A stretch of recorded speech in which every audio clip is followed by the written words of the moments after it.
Hello students, ये twelfth के first chapter का 11th वीडियो है। और इस 11th वीडियो में हम लोग सीखेंगे कि किसी भी एक इलेक्ट्रिक डाइपोल के एनी पोजीशन पर इंटेंसिटी कैसे कैलकुलेट करें।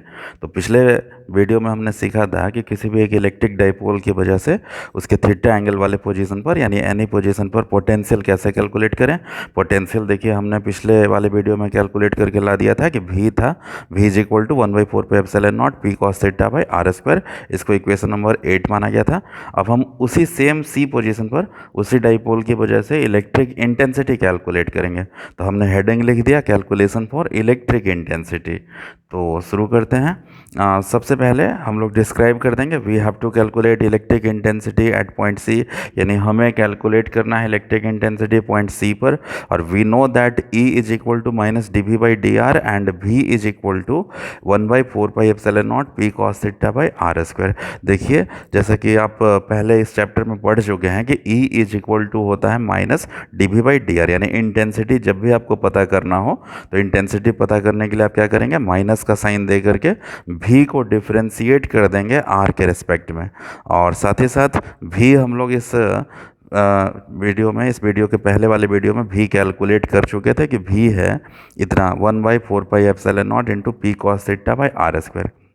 अब क्या है कि यहाँ पर जो भी का हमने एक्सप्रेशन पता किया था, इस भी वाले एक्सप्रेशन में दो दो वेरिएबल्स मौजूद हैं। भी वाले एक्सप्रेशन में एक वेरिएबल है आर और दूसरा वेरिएबल है थीटा। अगर आप सोचें कि अगर आर का वैल्यू चेंज होगा तो आर का वैल्यू अगर हम लोग चेंज करें तो उससे भी का वैल्यू चेंज होगा। और भी का वैल्यू चेंज होने से इस एक्सप्रेशन के आधार पर एक इंटेंसिटी जो हमें पता चलेगा, उस इंटेंसिटी को हम कहेंगे intensity due to variation of r. उसी तरह से अगर आप थीटा चेंज करते हैं तो थीटा के चेंज करने से भी चेंज होगा और भी के चेंज होने से जो इंटेंसिटी पैदा होगा उस इंटेंसिटी को हम लोग बोलेंगे intensity due to variation of theta. तो इन्हीं बातों को डिस्कस करते हैं। आते हैं अगले पेज में, देख लेते हैं आगे। ये पेज नंबर 36 पर आ गए। सबसे पहले ये फिगर हम लोग डिस्कस कर लेते हैं। तो फिगर में देखिए वही डाइपोल है, डाइपोल का नाम है ए बी। इसका टोटल लंबाई हमने माना था 2L। इसके लेफ्ट एंड पर माइनस क्यू चार्ज था, राइट एंड पर प्लस क्यू चार्ज था। और हम लोग को इस डाइपोल की वजह से यहाँ सी पॉइंट पर इलेक्ट्रिक इंटेंसिटी जो है उसका मैग्नीट्यूड और डायरेक्शन दोनों कैलकुलेट करना है सी पॉइंट पर। और सी पॉइंट जो है वो इसके सेंटर से आर डिस्टेंस अवे है। तो देखिए कि यहाँ पे सी पॉइंट पर दो तरह के इंटेंसिटीज पैदा होंगे, दो इंटेंसिटीज पैदा होंगे। एक आर के वेरिएशन की वजह से इंटेंसिटी पैदा होगा सी पॉइंट पर, जिसको हम लोग वेक्टर ई आर से डिनोट करेंगे। उसका डायरेक्शन होगा अलोंग वेक्टर सी एम। और दूसरा इंटेंसिटी सी पॉइंट पर पैदा होगा थीटा के वेरिएशन की वजह से, थीटा के परिवर्तन की वजह से। और इस इंटेंसिटी को हम लोग डिनोट करेंगे वेक्टर ई थीटा के रूप में। और ये जो वेक्टर ई आर है, ये variation of due to variation of r the intensity produced is vector E r and the intensity produced due to variation of theta is vector E theta. ये vector E r और vector E theta दोनों perpendicular होंगे आपस में, यानी vector E r और vector E theta के बीच का एंगल जो है वो 90 डिग्री होगा। तो इन्हीं चीज़ों को देखिए लिख दिया गया कि here r and theta both are variables. जैसा कि हमने कहा कि आर और थीटा दो वेरिएबल्स यहाँ पे हैं। आर के परिवर्तन की वजह से, आर के वेरिएशन की वजह से जो इंटेंसिटी पैदा होगा उसे हम E R vector E are से डिनोट करेंगे। और थीटा के वेरिएशन की वजह से जो इंटेंसिटी पैदा होगा पॉइंट सी पर उसे हम वेक्टर ई थीटा से डिनोट करेंगे। तो here r and theta both are variables. Let electric intensity at C due to variation of R is vector ER and electric intensity at C due to variation of theta is vector E theta। तो जैसे मैं बार बार कह रहा हूँ, बार बार ये समझा रहा हूँ कि पॉइंट C पर दो तरह के इंटेंसिटीज पॉसिबल होंगे। एक R के वेरिएशन की वजह से जो इंटेंसिटी पैदा होगा उसे हम वेक्टर ER से डिनोट करेंगे। और एक थीटा के, इस थीटा के वेरिएशन की वजह से जो इंटेंसिटी पैदा होगा उसे हम वेक्टर ई थीटा से डिनोट करेंगे। तो दो तरह के इंटेंसिटीज होंगे और जो रिजल्टेंट इंटेंसिटी होगा वो इन दोनों इंटेंसिटीज के बीच में होगा। जैसे आप फिगर में देख रहे हैं कि ये जो वेक्टर ई दिखाया गया है वेक्टर ई आर और वेक्टर ई थीटा के बीच में ये वेक्टर ई ये है resultant intensity at point C है। ये यही हमें रिजल्टेंट इंटेंसिटी पता करना है सी पॉइंट पर। तो फिर से दोबारा रिपीट कर देते हैं, ये बहुत समझने वाली बात है, बहुत लोगों को समझ में नहीं आता कि दो इंटेंसिटी कैसे यहाँ पर दिखा दिया गया। तो फिर मैं एक बार बता देता हूँ कि आर और थीटा दोनों वेरिएबल टर्म्स हैं और let electric intensity at C due to variation of r is vector E r. यानी आप अगर थीटा को कांस्टेंट रखते हुए आर को अगर आप हल्का सा बढ़ाएंगे या घटाएंगे, आर का वेरिएशन करवाएंगे, तो आर के परिवर्तित होने की वजह से जो इंटेंसिटी पैदा होगा उसे हम वेक्टर ई आर मानेंगे। और उसी तरीके से अगर आप थीटा को वेरी करवाते हैं, अगर आप आर को फिक्स कर देते हैं, आर को कांस्टेंट मान लेते हैं और थीटा को अगर आप चेंज करते हैं, तो थीटा के परिवर्तन होने की वजह से जो इंटेंसिटी डेवलप होगा, जो इंटेंसिटी पैदा होगा सी पॉइंट पर, उसे हम वेक्टर ई थीटा से डिनोट करेंगे। तो इस तरीके से दो इंटेंसिटीज पैदा होंगे और दोनों आपस में परपेंडिकुलर होंगे। ये जो वेक्टर ई आर है उसका डायरेक्शन ओ से सी की तरफ होगा, यानी वेक्टर ओ सी की तरफ होगा, और ये जो दूसरा इंटेंसिटी पैदा हुआ था वेक्टर ई थीटा वो परपेंडिकुलर टू वेक्टर ओ सी होगा, यानी ये ओ सी वेक्टर के परपेंडिकुलर डायरेक्शन में होगा। तो सबसे पहले हम लोग क्या करते हैं कि वेक्टर ई आर जो था उसका मैग्नीट्यूड कैलकुलेट कर लेते हैं, यानी ई आर हम लोग कैलकुलेट करेंगे। तो E are is equal to हम लोग लिखेंगे minus D we by D R, यानी ई आर पता करने के लिए वी को डिफ्रेंशिएट करेंगे आर के रिस्पेक्ट में, आगे माइनस का साइन दे करके। और अगले स्टेप में हम लोग लिख सकते हैं E are is equal to minus D by D R, और वी का वैल्यू जो इक्वेशन 8 में हम लोगों ने लाया था वो पुट कर देंगे। तो वी की जगह लिख देंगे 1/4πε0 P cos theta by are square. और उसके अगले स्टेप में इसमें आर जो है वो वेरिएबल हम लोग मानेंगे और बाकी सारे टर्म्स को कांस्टेंट मान करके बाहर कर लेते हैं। तो E are is equal to हो जाएगा -1/4πε0 और इंटू पी कॉस थीटा और into D by D R, और ये r टू दी पावर -2, यानी हमने आर स्क्वायर 1/r² जो था पिछले टर्म में, पिछले वाले लाइन में, उसको हमने r का पावर -2 लिख दिया। तो इस तरह से ये हमारा ई आर आ जाएगा -1/4πε0 पी कॉस थीटा और into differentiation of r to the power -2 with respect to r। अब इसको सॉल्व करेंगे तो E are is equal to हो गया -1/4πε0 पी कॉस थीटा और r टू दी पावर -2 का डिफ्रेंसिएशन होगा -2 r टू दी पावर -2 -1। और अगले स्टेप में इसको हम लोग ये माइनस और ये माइनस मिलकर के पूरा टर्म पॉजिटिव हो जाएगा और ये r टू दी पावर -3 जो है उसको नीचे लाएंगे तो ये 1/r³ बन जाएगा। तो अगले स्टेप में हमने लिख दिया E are is equal to 1/4πε0 और यानी 2p cos theta by r³। आप ये ध्यान से देख करके समझेंगे और ये आपको पता चलेगा कि ई आर जो है वो लिख सकते हैं 1/4πε0 और इंटू यहाँ पे 2, यहाँ p cos theta 2p cos theta और ये r टू दी पावर -3 को नीचे ला दिया गया तो r³ बन गया। तो इस तरह से ये ई आर आ गया। ई आर का डायरेक्शन जो है वो हम लोग लिख देंगे अलोंग वेक्टर ओ सी, इसको इक्वेशन नंबर हम लोग मान लेंगे 9th। Again, electric intensity at C due to variation of theta is given as। अब हम लोग फिर इलेक्ट्रिक इंटेंसिटी C पॉइंट पर पता करेंगे थीटा के वेरिएशन की वजह से। तो इसको हम लोग डिनोट करेंगे E theta. E theta is equal to लिखेंगे हम लोग minus D we by D X. ध्यान रहे कि E theta is equal to लिखना है minus D we by D X लिखना है। डी बहुत सारे स्टूडेंट ये सोच बैठते हैं कि E theta is equal to minus D we by D theta लिखना चाहिए, लेकिन गलत होगा। डी थीटा नहीं लिखेंगे हम लोग, minus D we by D X लिखेंगे। क्यों ऐसा करेंगे? E theta is equal to minus D we by D theta क्यों नहीं लिखेंगे? उसका कारण मैं बता देता हूँ। होता क्या है कि जो बेसिक फार्मूला था E is equal to minus D we by D R. तो जो बेस फॉर्मूला है E is equal to minus D we by D R, उसमें आप देखेंगे कि बेसिक फॉर्मूला में ऊपर में डी वी यानी चेंज ऑफ पोटेंशियल हुआ करता था और नीचे में डी आर होता था, डी आर यानी डिस्टेंस हुआ करता था।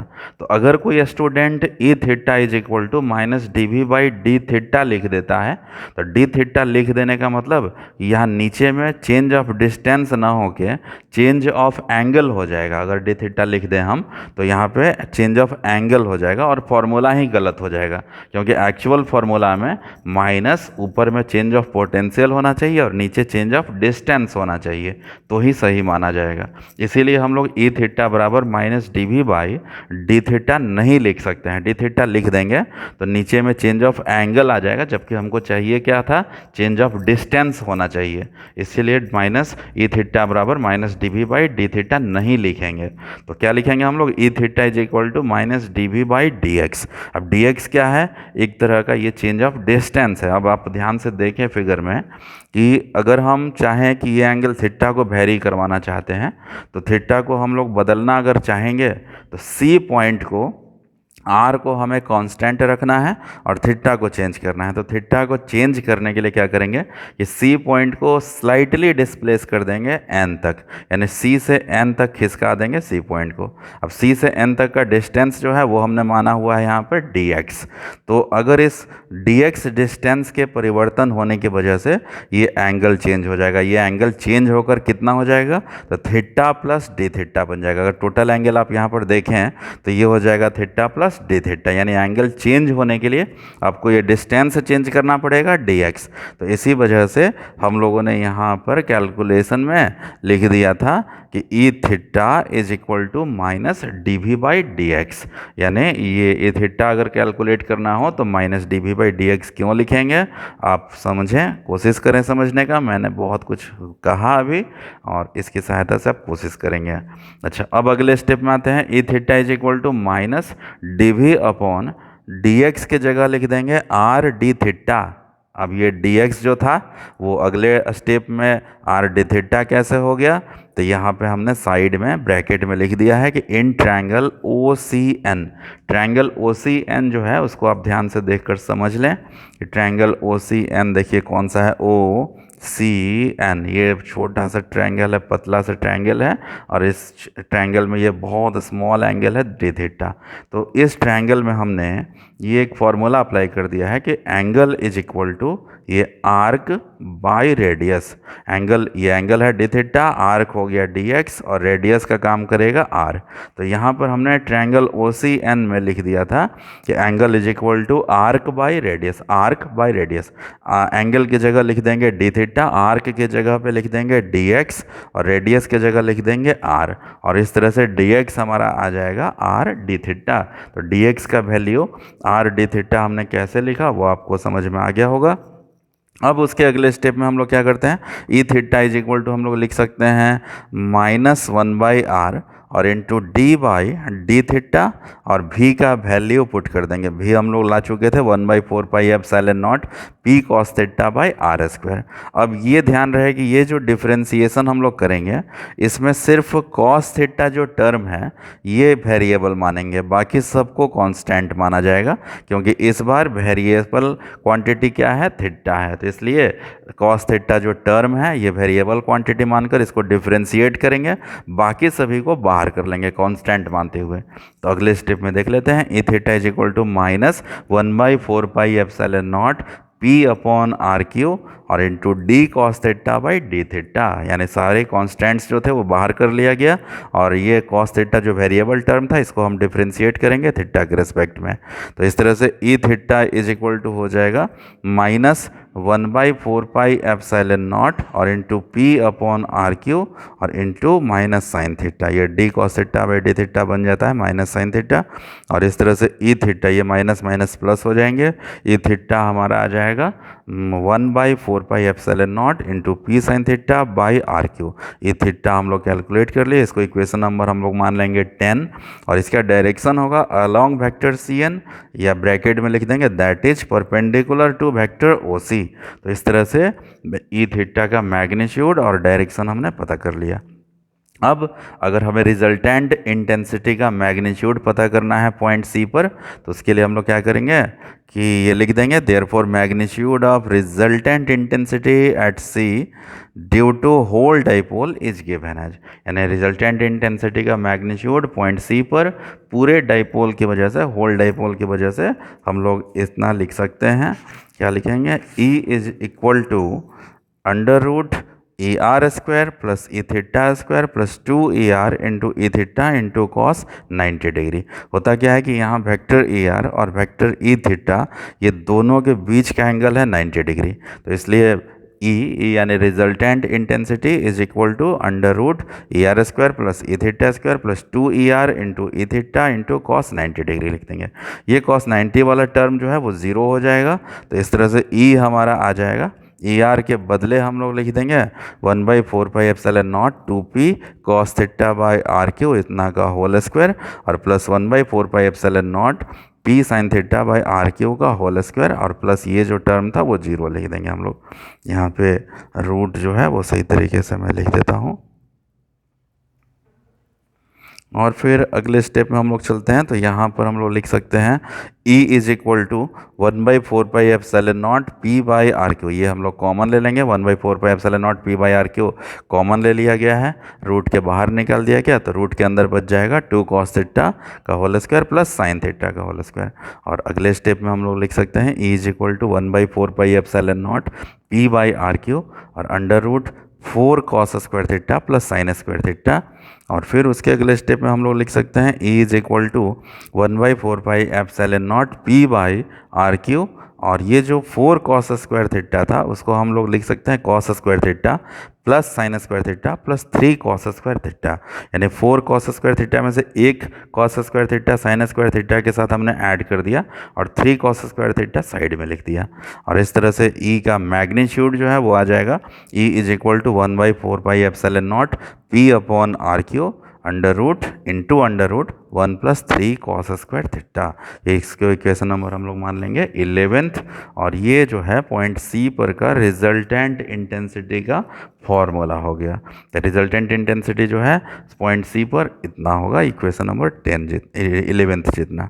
अब अंत में ये डायरेक्शन हमें वेक्टर ई का पता करना था, तो हम लिख देंगे for direction of vector E, ये लिखेंगे डायरेक्शन ऑफ वेक्टर ई के लिए let vector E makes an angle alpha with vector E R. मान लेते हैं कि वेक्टर ई जो है रिजल्टेंट इंटेंसिटी जो है वो अल्फा एंगल बनाता है वेक्टर ई आर के साथ, तो देयरफॉर हम लोग लिख सकते हैं tan alpha is equal to E theta by E R. ये वेक्टर में आप लोग पढ़े हुए हैं स्केलर एंड वेक्टर चैप्टर में कि अगर वेक्टर ई जो है वो अल्फा एंगल अगर बनाता है वेक्टर ई आर के साथ तो आप tan अल्फा लिखते हैं E theta by E R. अगले स्टेप में tan theta is equal to E theta का वैल्यू और ई आर का वैल्यू हम लोग पुट कर देंगे। तो ई थीटा था 1/4πε0 p sine theta by are cube upon E r का value 1/4πε0 2p cos theta by are cube. आप देखेंगे कि 1/4πε0 ऊपर नीचे कैंसिल हो जाएंगे, ये आर क्यू कैंसिल हो जाएगा, P और P कैंसिल हो जाएगा, तो जो भी टर्म्स कैंसिल हो जाएंगे उनको कैंसिल कर देंगे और बचे हुए जो है उनको लिख लेंगे। अगले स्टेप में हमने लिख दिया कि tan alpha is equal to half sine theta upon cos theta और tan alpha is equal to half tan theta और finally alpha is equal to tan inverse half tan theta. ये जो है क्वेश्चन नंबर 12 मान लेंगे, ये direction हो गया वेक्टर ई का और इससे हम लोग वेक्टर ई का डायरेक्शन पता कर सकते हैं। अंत में हमने लिख दिया कि questions 11 and 12 represent the expression for magnitude and direction of vector E due to dipole at point C. यानी क्वेश्चंस जो हैं क्वेश्चन नंबर 11 और 12 जो हैं वो रिप्रेजेंट करते हैं expression magnitude and direction of vector E due to dipole at point C. तो इस तरह से ये लॉन्ग क्वेश्चन कंप्लीट हुआ और ये वीडियो मैं यहीं समाप्त कर रहा हूँ। और आप नोट्स देख करके ये PDF फाइल का मैं लिंक देता जा रहा हूँ हर वीडियो में और आप PDF फाइल का लिंक से नोट्स बनाते रहेंगे। बिल्कुल आप समझ लें कि क्लास में जैसे पढ़ाई होता था वैसे ही मैंने इस वीडियो में भी कोशिश किया है कि आपको समझा सकूं। आप नोट्स कंटिन्यूअस बनाते रहें। जब भी आप क्लास रीओपन होगा तो मैं चाहूँगा कि आप जब यहाँ क्लास शुरू हो तो नोट्स जो है अच्छे से कॉपी तैयार करके आएँ, और जो भी टर्म्स किसी को समझ में नहीं आया होगा वो डिस्कस करके समझाया जाएगा। लेकिन आप पहले उसके कोशिश करें कि ज़रूर ये जो है चीज़ें समझने का प्रयास करें। टॉपिक्स आप याद करें। टॉपिक्स क्या याद करेंगे, जैसे अगर आपसे कोई पूछ दे कि क्वांटाइजेशन ऑफ चार्ज एक्सप्लेन करो, कंजर्वेशन ऑफ चार्ज एक्सप्लेन करो, तो वो सब जो है टॉपिक्स आपको पढ़ करके याद भी करना है, किसी को सुनाना भी है, लिखना है। अगर कोई सुनने के लिए घर में नहीं है तो आप इसको लिख लिख कर प्रैक्टिस करें। इलेक्ट्रिक इंटेंसिटी का डेफिनेशन क्या है, इलेक्ट्रिक पोटेंशियल का क्या डेफिनेशन है, ये सभी चीज़ें याद करनी है। इलेक्ट्रिक डाइपोल क्या होता है, इलेक्ट्रिक डाइपोल मोमेंट क्या होता है, वो सब आपको याद रखना है। बार बार प्रैक्टिस करते रहें, और जो भी लिस्टेड न्यूमेरिकल्स हैं उन न्यूमेरिकल्स का प्रैक्टिस करते रहें घर पे, वो बनाने का कोशिश करते रहें, ध्यान दें। और बिल्कुल ये आप ना सोचें कि क्लास ओपन होने पर ही सब कुछ पढ़ेंगे। अभी आप पूरी तरह से, बहुत मैंने कोशिश किया है समझाने का, आप घर पे रहकर भी अच्छे से पढ़ सकते हैं और जो है इसका फ़ायदा उठा सकते हैं। तो आप बिल्कुल करें, और ये इस इंतज़ार में ना बैठें कि क्लास रीओपन होने पर फिर शुरू से पढ़ाएंगे और हर एक चीज़ फिर से शुरू से समझाएंगे, क्योंकि इसमें वीडियो में ऑलरेडी मैंने कई कई बार एक एक बात को बहुत बारीकी से समझाने का कोशिश किया है। तो आप लोग समझने का कोशिश करें। कुछ थोड़ा मोड़ा अगर नहीं समझ में आता है तो मैं वो क्लास में बताऊँगा, लेकिन आप सोचेंगे कि पूरा चैप्टर को मैं शुरू से पढ़ाऊँगा तो टाइम उतना हम लोग को मिलेगा नहीं। इसलिए आप लोग अच्छे से घर पर इसका तैयारी करें और इसका कॉपी बनाते चलें। और अगले वीडियो में मैं जो ये डाइपोल वाला हम लोगों ने पढ़ाई किया, इस डाइपोल वाले पढ़ाई की वजह से डाइपोल वाले फार्मूला जो हमने जितने भी पढ़े उन पे आधारित न्यूमेरिकल्स बनवाऊंगा। और ज़्यादा नहीं, अब 2-3 वीडियो में ये चैप्टर ख़त्म हो जाएगा। तब तक आप लोग नोट्स बनाते रहें, पढ़ते रहें और लॉकडाउन के नियमों का पालन करें। और इस वीडियो को अगर पसंद आए तो सब्सक्राइब करें, लाइक करें, शेयर करें, बेल बटन दबाएँ। और एक चीज़ और है कि व्यूज़ तो बहुत आ रहे हैं लेकिन लाइक्स बहुत कम आ रहे हैं। तो अब मैं चाहता हूँ कि जितने व्यूज़ हों कम से कम उतने लाइक्स तो मिले। इसलिए जो भी स्टूडेंट्स इन वीडियोज़ को देख रहा हो, उनसे फ़ायदा उठा रहा हो, ज़रूर लाइक करें और सब्सक्राइब तो ज़रूर करें। और दूसरे जगहों पे दूसरे स्टूडेंट जो भी आपके कंसल्ट में आईएससी का स्टूडेंट है जो पढ़ना चाहता है, उसको ज़रूर ये बात बताएँ, उनको कहें कि ये जो है वीडियोज़ देखे, समझे और ज़रूर फ़ायदा उठाएँ। और साथ ही साथ सब्सक्रिप्शन बढ़ना चाहिए। सब्सक्रिप्शन बढ़ेगा तो ही मैं आगे और वीडियो जो है अपलोड करता रहूँगा। धन्यवाद।